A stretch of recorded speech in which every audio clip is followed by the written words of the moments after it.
Hello, good evening. Welcome to the Forking Audacity. Whew, glad to be here with you. And if you haven't been here before, a couple of things you should know. I am live on Instagram, LinkedIn, YouTube, and Facebook usually, but Instagram doesn't seem to be working today, and StreamYard is telling me they're having trouble connecting to Instagram. So fingers crossed we end up there, but we may be mid-broadcast when that happens. If you haven't been to an episode of the Forking Audacity quite yet, welcome in. This is a show about the gall-darned, forking, audacious things that happen to us at work. The things that we want to rage about, or that sometimes we do rage about, and but we often feel like the thing that happened is our fault, or we earned it, or we got ourselves into the middle of something, or this is just how things are. And so there is no just how things are. There may be a just how things are in the company that you're working for. And if you're a leader, you may be able to impact the how things are, but not always. And it's not your fault. And so today I am saying the quiet things out loud. And we have had a couple of episodes of the Forking Audacity. And what I have learned in DMs that I've gotten following and some of the comments that I've gotten during is that we need to start saying the quiet parts out loud. We need to start saying the things that happen to us at work out loud. We need to be addressing these things. We need to be supporting each other. And we need to stop feeling like it is our fault, responsibility, issue if we are hurt, if our feelings are hurt at work, if our career is hurt, if our employer is toxic, if our boss is toxic. We need to be able to feel that stuff and talk about it and like live it. We need to be able to have these lived experiences and not sit with ourselves in the shadows pretending that bad things aren't happening. And that goes for the broader world too. But tonight here in this room, we are talking about the freaking audacity of things that happen at work. And so far we've talked about inappropriate things your boss says. That was the first episode. And if you go back to my events from last Tuesday and the Tuesday before, you can find replays. And if you found the replay of this, welcome in. Glad you're here. If you're watching me live, I would love to have you say hello, hear your comments, and just, give your insights, because I'm not the only one who's experienced the things that I'm talking about. A lot of the times, the things that I'm talking about are things that have come through interactions with clients or coworkers or companies I've worked with before. And so tonight we're talking about being blindsided by feedback. And so the feeling, right? I'm going to describe the feeling, but I think you know it. And that is, you're sort of whistling along to your day, going about your business, doing your work, being involved in things and stuff. And somebody says something to you that feels like you have been punched in the gut. And when I'm saying it feels like you've been punched in the gut, I'm a person who has trouble connecting to like my body sensations when I'm hurt or when my feelings are hurt. And so when I do connect, I really feel it, right? And so it's that kind of feedback that you get. It's that kind of comment or performance review or write-up that you get that seems to have come from nowhere. And the reason it feels like a gut punch is because you weren't braced for it.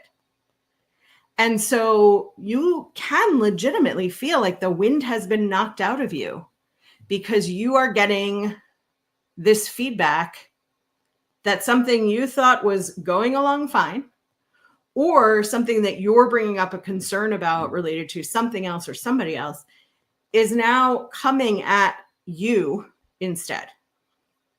And so I'll give you a couple of examples from things that have happened with me, things that have happened with my clients, with colleagues.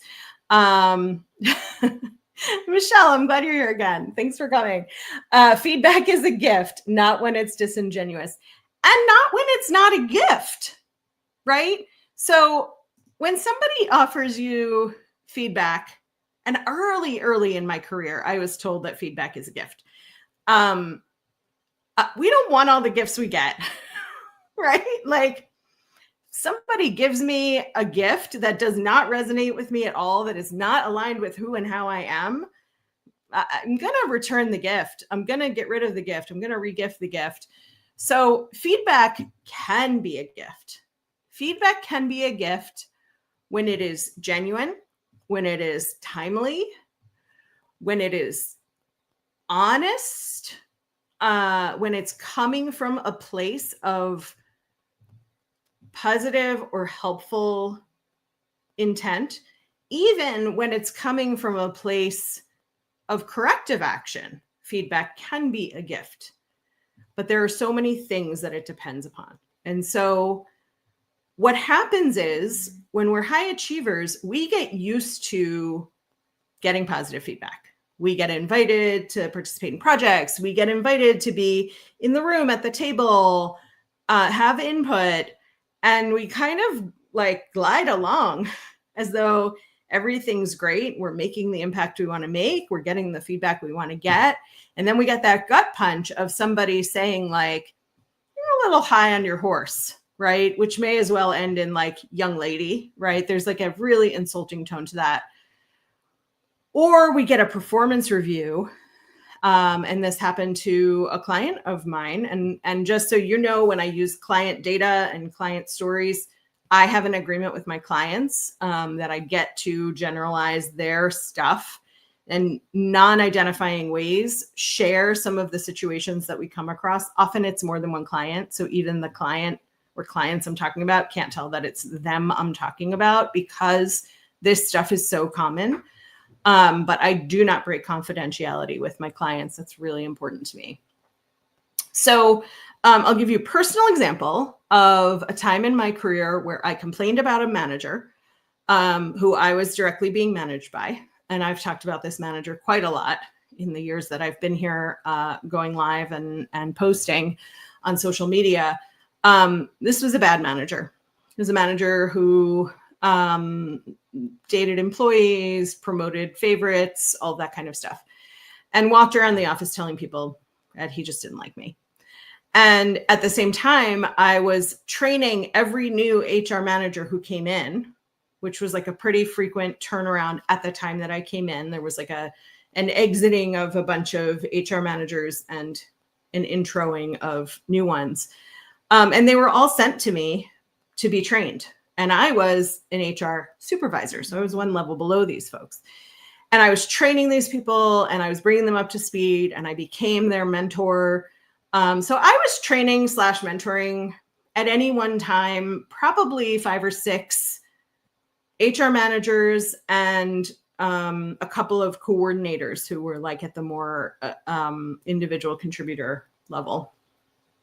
And I love doing it. I love mentorship. I love coaching. This is my jam.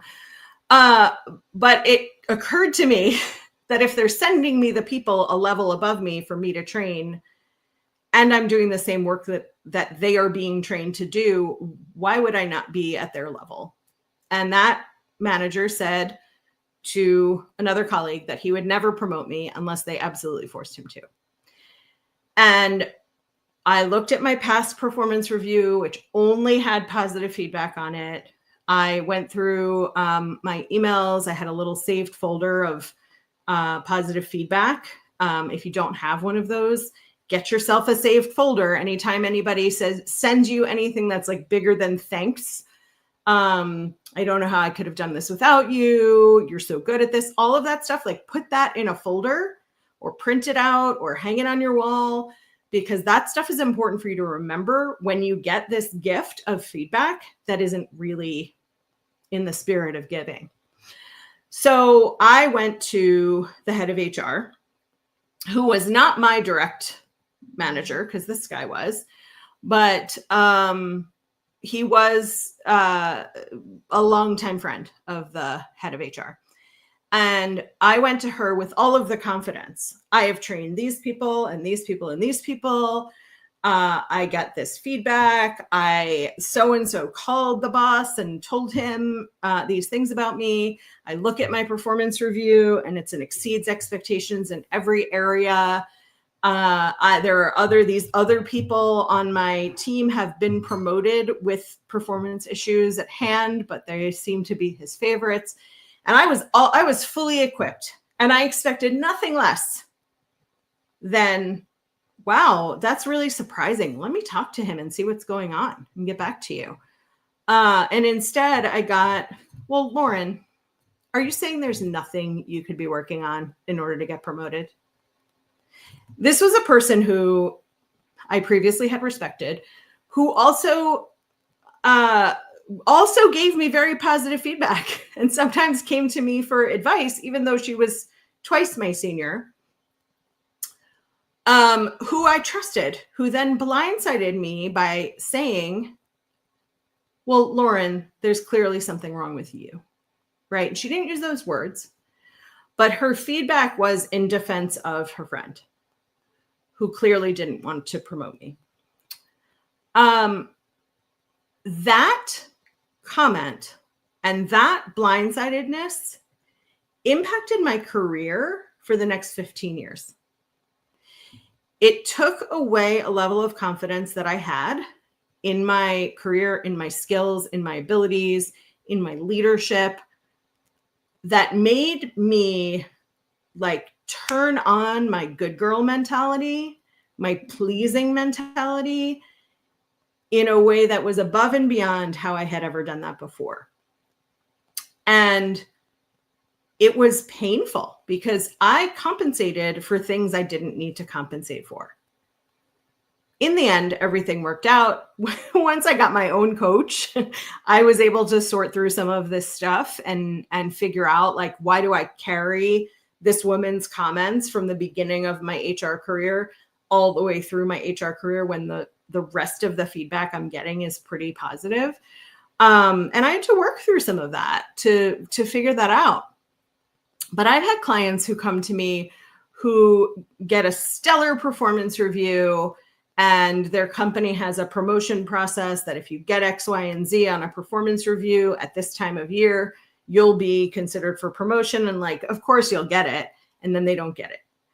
I've had clients who have everything's been going along well, and then they learn that they don't smile enough. You ever been told you don't smile enough? I have. I've been told I don't smile enough. It made me want to walk through the hallways in malicious compliance, just like with a creepy smile on my face. And sometimes the feedback isn't from our direct manager. Sometimes the feedback is from a project we're working on, and it's in front of people, and it's humiliating and it's embarrassing. And I think that what we tend to do as humans, when we are blindsided by feedback, when we are told that things are not going the way we think they are, and in the high achiever realm, this happens to us because we are hyper aware of who and how we are. I could tell you exactly how I perceived myself in every meeting and every interaction. And if somebody came to me and said, like, you were too hard on everybody in that meeting, I probably would agree. And I would explain why I was hard on everybody. Or if somebody said, like, you really let that go, and I wouldn't have let that go, I would understand why they were saying that. And I would know where I was coming from. And I think for a lot of us who are performers, who are high achievers, who collect certifications and accolades and all of those kinds of things. And I am one of those people. I just passed my PCC yesterday, which is the professional certified coach exam. I just passed that yesterday, and I'm going to post it. I love my credentials. And I think when we're high achievers and we know ourselves this well and we know what we do, and we also know, like, when we lose our temper. This is not about being perfect, right? Like, if I've lost my temper, if I got upset in a meeting, like, nobody's going to come to me and say, like, you got really upset in that meeting, and have me say, really? Because I am hyper self-aware, which is not always the best thing. It's not the worst thing either.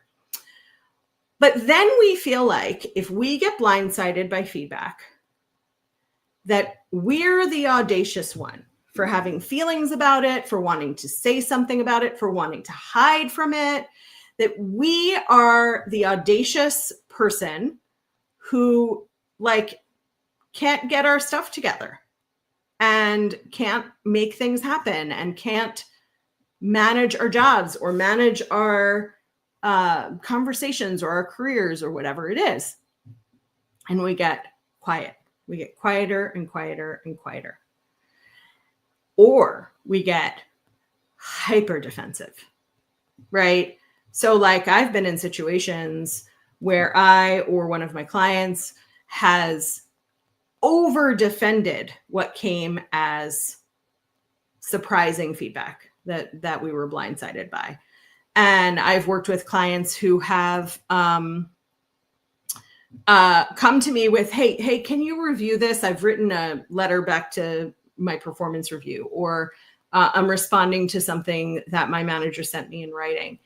And the comeback often is either super soft, like apologizing for things that we didn't do, apologizing for the accusations that are being made about us that, like, don't have any backing. Or we come in with this, like, point by point, this is what you said, this is my defense, as though we're in the middle of litigation and we are both the attorney and the person sitting in the questioning box. I don't know what that box is called. And we sort of have no in between. Like, we either want to hide from it or we want to hyper address it, whether that is hyper apologizing or hyper defending ourselves. And there are 100 in-betweens. But the very first in-between that I recommend is, what do you mean? It's such a simple question. It's a scary question to ask, right? So if I go back to the example of when I thought I was ready to be promoted, and it was later confirmed for me that, like, I should have been promoted and all of this stuff, but I had already left the company. What I could have done when my indirect leader said, Lauren, isn't there anything you could be doing better? Like, are you perfect at your job? Is there nothing you could be doing better to earn that promotion? I could have said, what do you mean? Or say more, or tell me more. And I didn't have the confidence at that point in my career. It was pretty early in my HR career. And what I had instead was a lot of shame. I was already self-conscious. I was already worried that I wasn't doing a great job all the time, which, by the way, nobody ever does a great job all the time. We're humans, we're not robots. But that to me felt like a blow instead of feeling like a challenge. And so I could have said, what do you mean? And she might have just said, I don't know, look at what you've been doing. There has to be a reason why you're not getting promoted. And I could have asked for a meeting with her and my boss. I could have asked for her to give me any feedback that she had heard about. I could have asked her why she thought I was the person training all of the people doing the same job I was doing in different offices. And it was never passed on to somebody else. It was always me. Like, why would I be given that responsibility and trusted with that if I weren't being trusted as a leader? And in retrospect, it's so much easier to see like how things are, right? But in the day-to-day, in that job, in my next job, and in the beginning of my next job, so like I said, over like almost a 15-year period, I wondered if I was doing enough. I wondered what I wasn't aware of. I wondered what else I wasn't good at that I didn't know I wasn't good at because clearly I wasn't paying enough attention. But the getting blindsided makes it so that we want to be out of the situation. We want to apologize, defend, or retreat. And none of those are necessarily the right answer. So if you have been blindsided by feedback, if you have been thrown under the bus at work, oh, Lauren didn't do this thing, we were all counting on you. Taking that pause, realizing that the audacity is coming from the person creating the feedback, the person delivering the feedback is the audacity. That's the working audacity. You are not an audacious person for wanting to understand, for needing to know more before you can respond, for taking a step back and saying, I need to consider this and come back, for deciding to put something in writing and then sleeping on it and then looking at it the next day and seeing if it's really something you want. The point is that when we get blindsided by feedback, when we get blindsided by very surprising responses or proactive comments on our work, on who we are and how we are in our careers. I mean, this applies to our whole lives, but I talk more about career. We don't just have to accept the gut punch. We get to give ourselves the moment, however long that moment is, to absorb, recover, and then decide what we want to do. And I think as humans, and especially as high achievers, our MO is so often to just like make it better, please fix, that we come in a reactive way. The gift to ourselves is, first of all, knowing we're allowed to be audacious too. Audacious doesn't mean being an a-hole. Audacious just means like standing, right? And coming into whatever you've been dealt. We get to be audacious. We get to be brave. We get to ask for clarity, information, examples. We also get to ask for help. Now, you all know, if you know me, that I think a coach is an executive coach in particular. If you are a leader or executive in a corporate or corporate adjacent environment, I think having a coach is absolutely life-changing.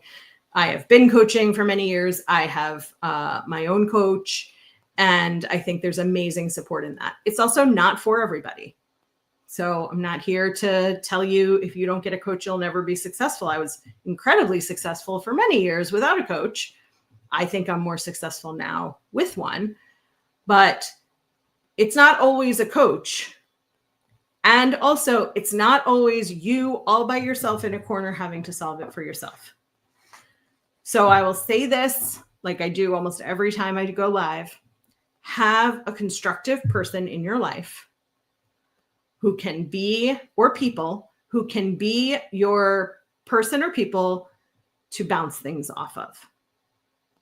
So this is a person or people who isn't just going to commiserate with you and say like, oh my God, that stinks. Yeah, he's such a jerk, or she's such a terrible manager. But to actually say, well, let's sit down and look at this. What part is surprising? What part are you blindsided by? What parts do you agree with? What parts don't you agree with? Where do you, what did this come right after? Like, did something just happen that might have set this off? What do you need to know more about?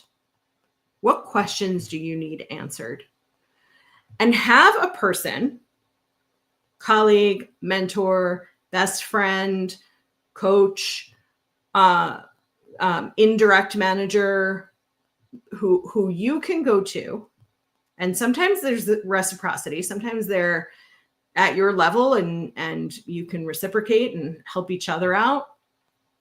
But someone constructive, not commiserative, who can help you sort through what more information do you need in order to either move forward from this and take the feedback as something that you can utilize, or take a stand for yourself and be willing to be a little bit audacious. Doesn't mean you have to get up and scream. It doesn't mean you have to be as audacious as the person who brought you this blindsiding feedback. But you do get to take a stand for yourself. And you get to do it in a way that feels just uncomfortable enough that it feels like a stretch, but also that you can do it. And very often, the tell me more, the I need more information, the I don't quite understand this, the can you clarify kinds of questions can help you understand where this person is coming from, where this feedback is coming from, and can equip you to prepare how you want to respond to that or not. Sometimes you just want to leave. Sometimes you just want to get out. Thank you so much for being here with me tonight. Love these conversations. If you have a topic about the Forking Audacity that you want me to talk about, the things that are making you rage at work, the things that are making you just like jump out of your skin about your leadership, your CEO, your manager, your direct reports, your responsibilities, how you've been treated, all of that kind of stuff, shoot me a DM or comment on this live and let me know what you want to hear about. I will be back next Tuesday at 7 p.m. Eastern with another Forking Audacious topic. Thanks so much. Have a great night.